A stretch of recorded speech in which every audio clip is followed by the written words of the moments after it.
Ils avaient réclamé à corps et à cri la venue du chef de l'État il y a 2 semaines, au lendemain de la tuerie qui avait fait plus d'100 de morts. Il semble que Félix Tshisekedi les ait entendus. Le voilà qui arrive à Bunia pour la première fois depuis son accession au pouvoir. Je vous en supplie, je vous demande avec insistance, arrêtez, arrêtez de vous haïr, arrêtez de vous faire la guerre, de vous entretuer. Prenez cette guerre et jetez-la dans les lieux arides.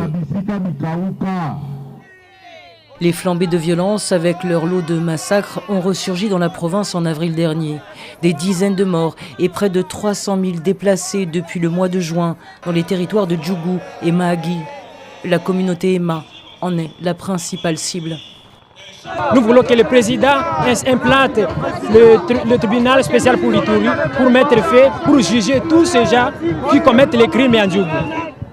Mais les Lendou, dont certains membres sont accusés d'être derrière les massacres, se défendent et dénoncent une instrumentalisation d'une prétendue ethnicité.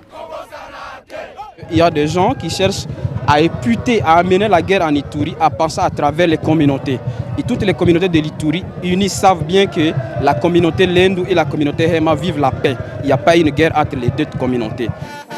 Félix Tshisekedi s'est entretenu avec les autorités locales et les forces armées.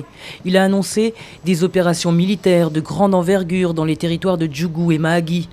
Dans une interview accordée à nos confrères de France 24 et RFI, le président congolais a abordé l'aspect régional de ce conflit. Il a affirmé être en discussion avec les pays potentiellement impliqués dans les violences en Ituri.